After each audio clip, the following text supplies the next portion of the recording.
Secularism कहाँ रही Congress? Secularism तो हम हैं।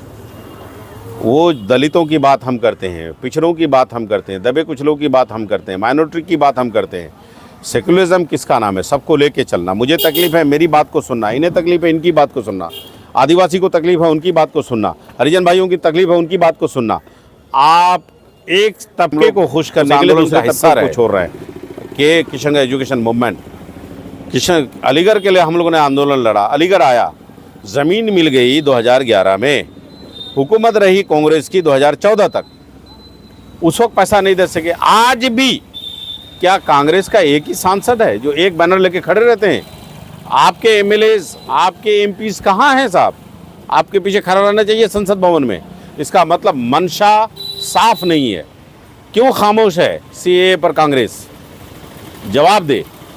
मुसलमानों के मदरसे को जलाया जा रहा है, मुसलमानों को मारा जा रहा है, दलितों को कुचला जा रहा है, क्यों कांग्रेस खामोश है? उनको खुलकर बोलना चाहिए, सामने में आना चाहिए। सुप्रीम कोर्ट जाएगा तो ओवैसी और वोट आपको, ऐसा मुमकिन नहीं है। क्या लगता है इस बार जो 2019 में चुनाव थे, बहादुरगंज टॉप विधानसभा में से एक था और बहादुरगंज की बागडोर 2019 में भी आपने संभाल के रखा था और शायद 2024 में भी आप ही के हाथों में रहेगा, तो बहादुरगंज की दृष्टिकोण से एमआईएम के वोटों का क्या रहेगा इस बार? क्या रहेगा? इंशाअल्लाह ताला लाख पार 85,000 84,000 जो वोट आया था विधानसभा में, इंशाअल्लाह टूटने नहीं देंगे, उससे प्लस ही जाएगा, लाख पार जाएगा इंशाअल्लाह ताला। बहादुरगंज जो एमआईएम का काफ़ी झुकाव आता है, इसका जो क्रेडिट मासूम रजा को कहा जाए या फिर एमआईएम को? सबसे टॉप देखिए, एक एक कार्यकर्ता से ही मासूम रजा है। मासूम रजा सिंगल कुछ नहीं है, ज़ीरो। मैं कुछ नहीं हूँ, हम बहुत कुछ हैं। यहाँ हम मजबूत हैं इसलिए पार्टी मजबूत है, पार्टी मजबूत है तो अख्तुल ईमान साहब मजबूत है और सदुद्दीन ओवैसी साहब मजबूत हैं।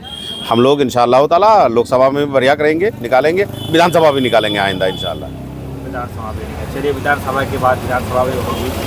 कौन कौन से विज़न है इस बार चुनाव में? कौन कौन से मुद्दों को लेकर आप 2019 में आप लोग आगे? देखिए, विधानसभा से पहले हम लोगों का कुछ मिशन था, जिस मिशन को तेजस्वी ने तोड़ा, यानी सीमांचल के तकलीफ़ और दुख दर्द के लिए जो हम लोगों ने मिशन बनाया था, दूर करने के लिए, हमारे बच्चों को तालीम देने के लिए, हमारी अच्छी सेहत के लिए, अच्छा हॉस्पिटल खुलवाने के लिए, हमारे किसानों के सुविधा के लिए, ये जो मिशन को तोड़ने का काम किया, उस मिशन को सबसे पहले हम लोग पूरा करेंगे इंशाअल्लाह ताला पार्लियामेंट बनने के बाद।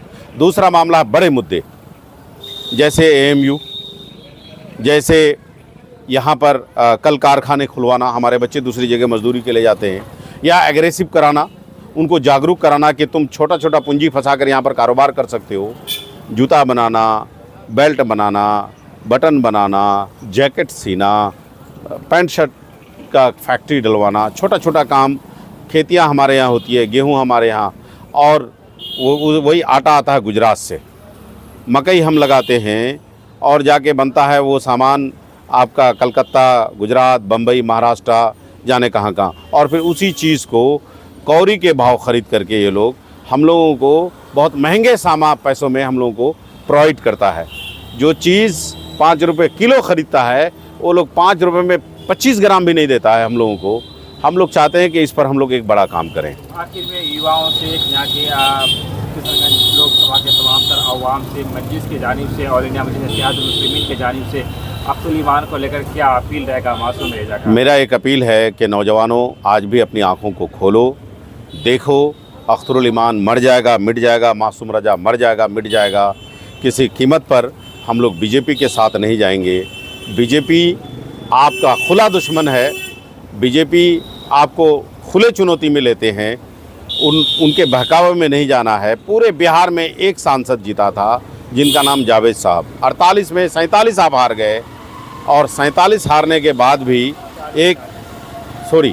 40 में 39 आप हार गए, हम दूसरी तरफ चले गए, 40 में 39 आप हार गए, एक कांग्रेस जीता, बल्कि आधा हिंदुस्तान में एक कांग्रेस का एमपी रहा। और इस बार भी आया बया है कि शायद राहुल जी प्रधानमंत्री नहीं बन पा रहे हैं, कांग्रेस की हुकूमत नहीं बन पा रही है। तो मैं ये कहना चाह रहा हूँ कि भाई, एक सीट लेकर आप जो कहते हो कि एमआईएम तो कांग्रेस लेकर क्या कर दिया, कम से कम एक आपकी आवाज़ तो बनकर गूंजेंगे। अख्तुल ईमान साहब आपकी लड़ाइयों को लड़ेंगे, आपकी आवाज़, आपकी लड़ाइयों के लिए यहाँ से लेके सदन तक, रोड से लेके संसद भवन तक, वो लड़ाई लड़ेंगे ओवैसी साहब के साथ। अपनी ताकत को पहचानिए, अपनी ताकत को वोट करिए। 11 सीटें पर लड़ने का ऐलान की गई है मंजिल से। नहीं लगता है कि ये फैसला कहीं ना कहीं बड़ा सा फैसला है, इससे नुकसान हो गया आपकी पार्टी को भी और सेकुलर वोटों का भी खड़ा होगा 11 सीटों पर लड़ना? नहीं, सेकुलरिज्म कहाँ रही कांग्रेस? सेकुलरिज्म तो हम हैं। वो दलितों की बात हम करते हैं, पिछड़ों की बात हम करते हैं, दबे कुचलों की बात हम करते हैं, माइनॉरिटी की बात हम करते हैं। सेकुलरिज्म किसका नाम है? सबको लेके चलना। मुझे तकलीफ है मेरी बात को सुनना, इन्हें तकलीफ है इनकी बात को सुनना, आदिवासी को तकलीफ है उनकी बात को सुनना, हरिजन भाइयों की तकलीफ है उनकी बात को सुनना।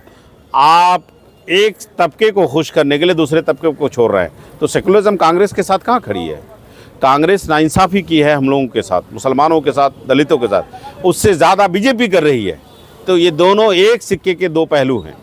हम लोग चाह रहे हैं जिन्होंने एनआरसी सीए लगाया आप उसको भी छोड़िए, जिन्होंने हमारे साथ नाइंसाफ़ी की इन 70-75 सालों में हमारे लिए कुछ नहीं किया आप उनको भी छोड़िए, एमआईएम के साथ आइए।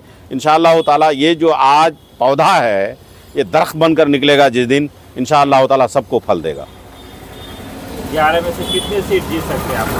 हम तो उम्मीद करते हैं कि 11 के 11 सीट निकालें। अभी चल रहा है, उस पर मंथन चल रहा है। हमारे सदर बिहार जनाब अख्तरुल इमान साहब और केंद्रीय टीम आदिल साहब, हमारे और जो इश्तियाक साहब लोग हैं, सब इस पर विचार कर रहे हैं। इंजीनियर आफ्ताब साहब हैं, हमारी जो नेतृत्व वाली जो टीम है संसदीय बोर्ड टीम, इस पर विचार कर रही है।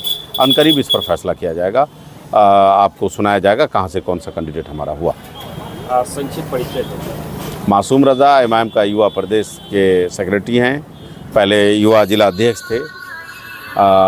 उससे बढ़कर है कि इमाम का खिदमतगार हूँ, यहाँ जनता का खिदमतगार हूँ।